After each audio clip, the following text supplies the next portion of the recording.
ஆட்சியில் பங்கு கட்சியின் நிலைப்பாடு அல்ல என்று காங்கிரஸ் கட்சியின் பொதுச் செயலாளர் கே.சி. வேணுகோபால் தெரிவித்திருக்கிறார். அண்மை செய்தியாக பார்க்கிறோம்.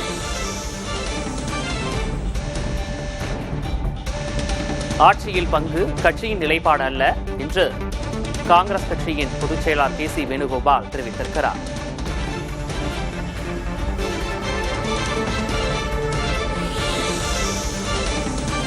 ஆட்சியில் பங்கு என்பது தனிநபர்களின் நிலைப்பாடுதான் என்றும் கே.சி. வேணுகோபால் விளக்கம் அளித்திருக்கிறார்.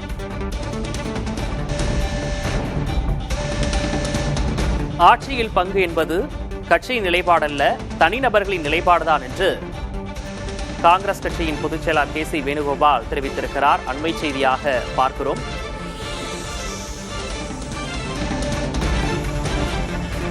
சென்னை முகப்பேரில் நடைபெற்ற மாவட்ட தலைவர்களுடனான கூட்டத்திற்கு பிறகு அவர் இவ்வாறு பேசியிருக்கிறார். திமுகவுடன் சேர்ந்து வகுப்புவாத சக்திகளை விரட்டியடிப்போம் என்றும் அவர் பேசியிருக்கிறார்.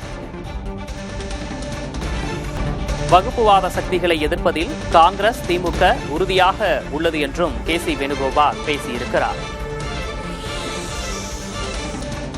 சற்று முன்பாக கே.சி. வேணுகோபால் செய்தியாளர்களை சந்தித்தார். அந்த காட்சிகளை தற்போது பார்க்கலாம்.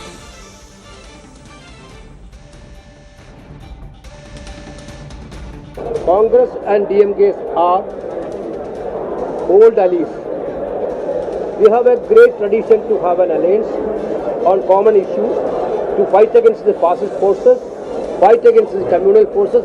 We were together and we are also together. As far as the different voice in the Congress party, I would like to categorically say that that is not the party stand at all. That may be the individual stand.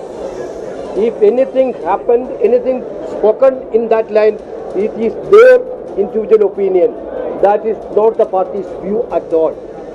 If party have a view, final decision will be taken by the Congress High Command. Congress President and Rahul Gandhi, along with the leadership, will take a final decision on Tamil Nadu alliance. We are on the process of discussion. We are waiting the discussion. That's all. Nobody have a right to talk in the public. Now I am telling very clearly, including all the state leaders, nobody have the right to speak against or in favor of alliance parties now. Your Congress High Command will take a final decision. I told this also, we are on the process of discussion. Congress கட்சியின் பொதுச் செயலாளர் KC. Venugopal செய்தியாளர்களை சந்தித்த அந்த காட்சிகளை பார்த்தும் ஆட்சியில் பங்கு கட்சியின் நிலைப்பாடு அல்ல என்று அவர் தெளிவுபடுத்தியிருக்கிறார். ஆட்சியில் பங்கு என்பது தனிநபர்களின் நிலைப்பாடுதான் என்றும் அவர் தெளிவுபடுத்தியிருக்கிறார். வகுப்புவாத சக்திகளை எதிர்ப்பதில் காங்கிரஸ், திமுக உறுதியாக இருப்பதாகவும் அவர் பேட்டியளித்ததை பார்த்தோம். ஆட்சியில் பங்கு கட்சியின் நிலைப்பாடு அல்ல என்று காங்கிரஸ் பொதுச் செயலாளர் கே.சி. வேணுகோபால் தெளிவுபடுத்தியிருக்கிறார். முகப்பேரில் மாவட்ட தலைவர்களுடன் கூட்டம் நடந்து முடிந்த நிலையில் அங்கு செய்தியாளர்களை சந்தித்தார். அதில் பல்வேறு விஷயங்களை செய்தியாளர்கள் மத்தியில் அவர் பேசியிருக்கிறார். ஆட்சியில் பங்கு என்பது தனிநபர்களின் நிலைப்பாடுதான் என்று கே.சி. வேணுகோபால் தெரிவித்திருக்கிறார்.